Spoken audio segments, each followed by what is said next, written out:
Salut la famille, j'espère que vous allez bien, j'espère que votre semaine se passe bien. Les gars, j'étais en train de lire ce matin dans le Mundo Deportivo que lors de cette trêve internationale, Hansi Flick va tenter de résoudre le problème au niveau de l'attaque, surtout au poste de neuf.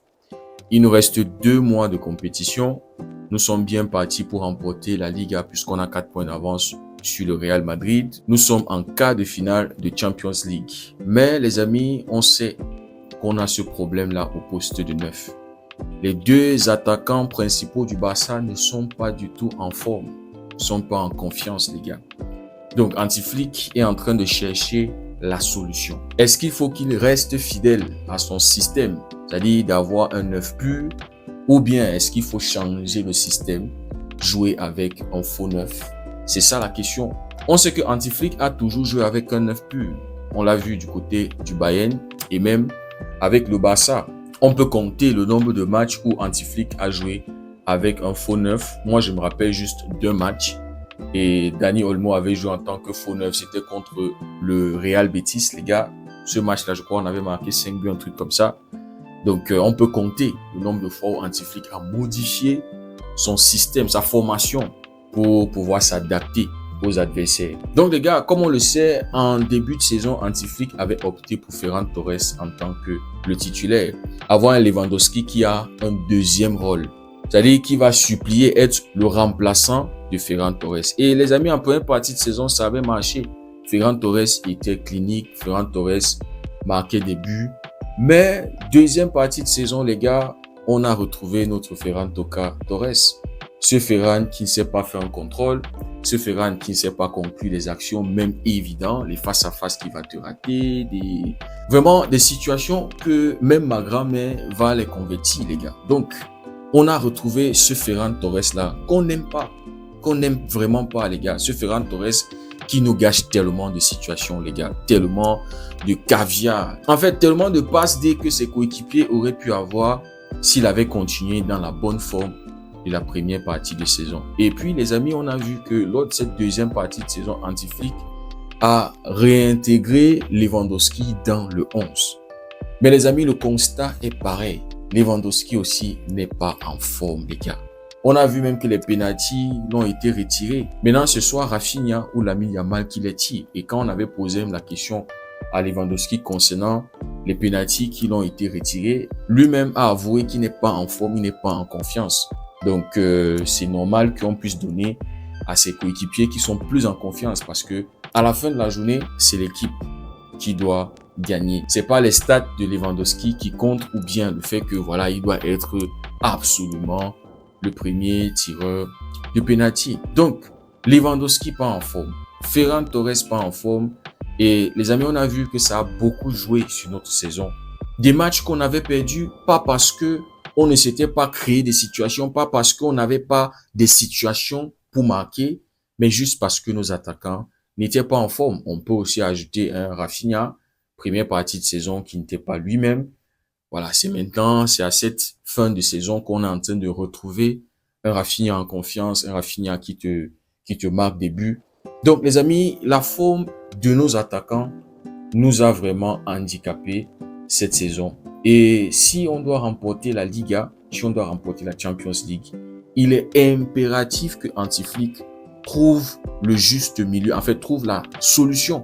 Parce que le truc aussi, c'est de ne pas perdre Ferran Torres et Lewandowski complètement. C'est-à-dire leur retirer complètement du 11, changer complètement de formation, de sorte que eux ils se sentent un peu mis de côté, les gars. Donc, Hansi Flick doit trouver la bonne solution. Une solution qui va aussi permettre qu'on puisse récupérer un Ferran pour cette fin de saison, récupérer un Lewandowski pour cette fin de saison, les gars. Pour moi, je pense que Hansi Flick doit utiliser 2 systèmes en fonction des adversaires qu'on va faire face. Il y a des matchs où on aura absolument besoin d'un 9.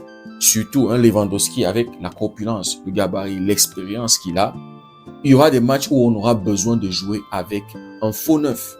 Avec un gars qui n'a pas forcément besoin d'être dans la surface pour attendre des ballons. Avec un gars qui est agile, qui est mobile, comme un Fermin, comme un Olmo, comme un Rashford par exemple, ou même Rafinha, on ne sait jamais les gars.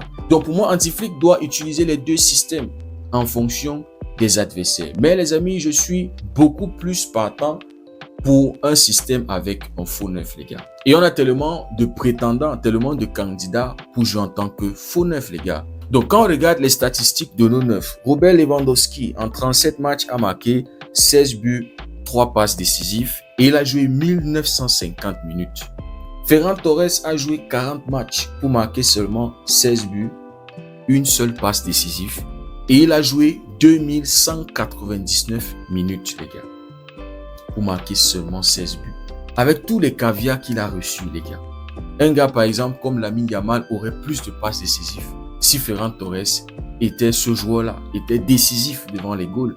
Maintenant, quand on regarde les prétendants pour remplacer ces deux-là, c'est-à-dire pour jouer dans un système avec un faux neuf, Fermín López a joué 39 matchs, il a marqué 12 buts et il a délivré 16 passes décisives et il a joué 2461 minutes.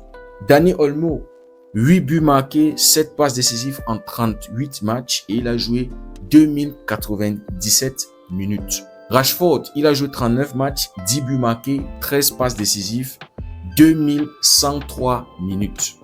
Donc, nos attaquants à eux deux ont marqué 32 buts et les prétendants au poste de faux neuf ont marqué 32 buts.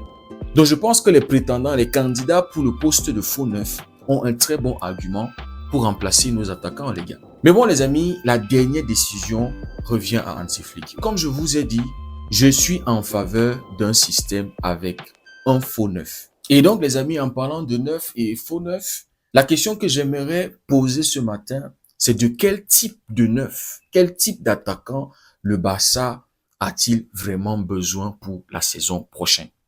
Est-ce qu'il nous faut un pur neuf de la tranche d'Haaland, un buteur, un finisseur né? Ou est-ce qu'on a plutôt besoin d'un neuf associatif comme Julián Álvarez? Un neuf qui est capable de participer à la construction de jeu comme Julián Álvarez peut le faire, les gars. Est-ce qu'on a besoin de dépenser une grosse somme d'argent pour signer un neuf déjà confirmé? Ou bien, les amis, miser sur un neuf du futur, c'est-à-dire prendre un jeune prospect, vous voyez, un jeune prometteur, ce qui ne va pas nous coûter cher. Je vous prends l'exemple d'un Yaya Touré qu'on avait signé de Monaco, les gars, qui n'était pas encore un milieu de terrain confirmé, mais les amis, qui a été un pari rentable pour le Barça, qui est arrivé au Barça et qui s'est développé, qui était devenu un milieu de terrain de classe mondiale. Donc, est-ce qu'il faut qu'on dépense beaucoup d'argent pour signer un neuf confirmé ou est-ce qu'il nous faut miser sur un jeune du futur? Aller dans un championnat comme la Ligue 1, à la Ligue portugaise, la Ligue néerlandaise, vous voyez, recruter un petit là-bas qui va ensuite se développer au Barça et devenir ce neuf-là. Moi, je ne sais pas ce que vous en pensez. Dites-le moi dans les commentaires. Si le contenu vous a plu, n'hésitez pas à liker, partager. Pour ceux qui découvrent cette communauté, n'hésitez surtout pas à nous rejoindre. Merci beaucoup d'avoir suivi la vidéo. On se dit à très bientôt. Passez une belle journée et que Dieu vous bénisse.